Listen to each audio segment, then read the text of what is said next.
mengatur investasi untuk berbicara dengan Elon mengenai investasi, mengenai teknologi, mengenai inovasi, dan sekarang saya kesini dan bertemu langsung dengan Elon untuk mendiskusikan kerjasama yang akan datang. Saya kira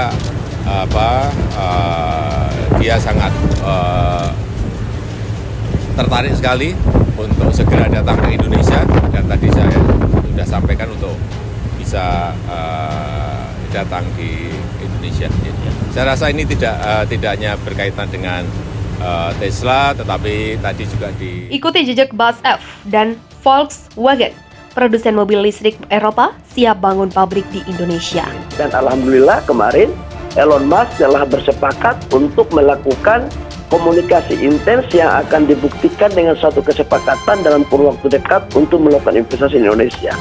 Yang Mbak tahu bahwa dia akan melakukan investasi, kemungkinan besar insya Allah doakan aja belum diteken, tapi tidak hanya tentang EV baterainya tapi juga mobil. Gitu.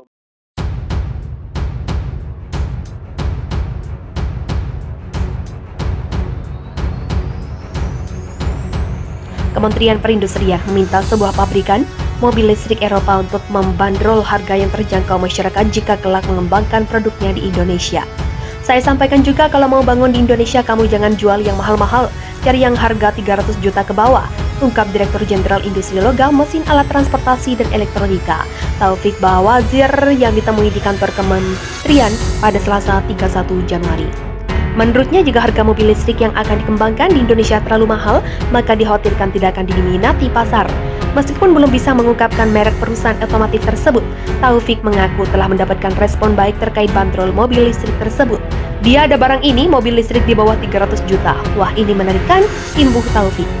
Hal menarik lainnya adalah produk yang akan dikembangkan tersebut bakal mengikuti standar produksi Eropa. Dengan demikian diharapkan ekosistem mobil listrik di Indonesia semakin berkembang dan masyarakat memiliki lebih banyak pilihan. Seperti diberitakan sebelumnya, ada perusahaan manufaktur otomotif yang tertarik untuk mengembangkan pabrik bakal produk mobil listrik di Indonesia. Bahkan perusahaan tersebut juga berminat untuk membangun pabrik baterai kendaraan listrik. Bocorannya adalah perusahaannya dimaksud adalah perusahaan otomotif yang memiliki jaringan cukup kuat di sektor otomotif Eropa. Taufik kemudian menyebut pemerintah Indonesia tidak menutup diri untuk hal ini. Perusahaannya dimaksud ada BASF asal Jerman, Badisi, Anilin, Soda Pabrik atau BASF akan merealisasikan investasinya di Indonesia untuk membangun pabrik baterai kendaraan listrik pada awal tahun ini. Perlu kalian ketahui bahwasanya BASF merupakan perusahaan kimia terbesar di dunia yang bertempat di Ludwigshafen, Jerman. Menteri Investasi atau Kepala Badan Koordinasi Penanaman Modal Bahlil Lahadalia mengatakan, BASF akan mulai membangun pabrik pemurnian nikel dan pengolahan menjadi prekursor baterai listrik di Maluku Utara pada kuartal 1 2023. Di kuartal 1 insya Allah doakan ya, kata Bahlil saat ditemu di kantornya Jakarta, Selasa 24 Januari. Adapun besaran investasinya pada saat itu menurut Bahlil sebesar US 2 miliar sampai dengan US 2,6 miliar. Dengan pembangunan pabrik itu, BASF akan turut serta membangun ekosistem EV baterai di tanah air.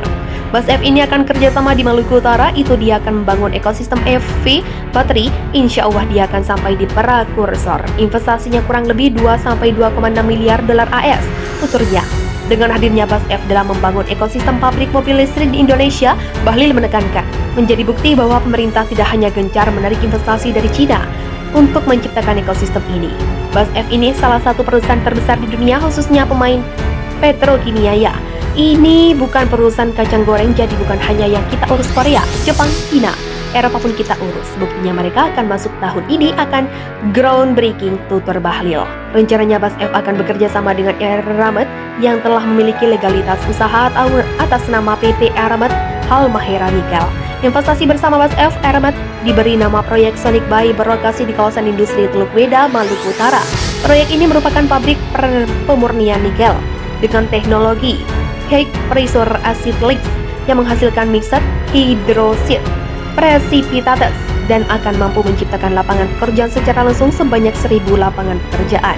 Dengan total nilai investasi hingga US 2,2-2,6 miliar, proyek Sonic Bay memiliki kapasitas produksi sebesar 67.000 ton nikel, garing tahun dan 7,5 ribu dan ton kobalt atau per tahun.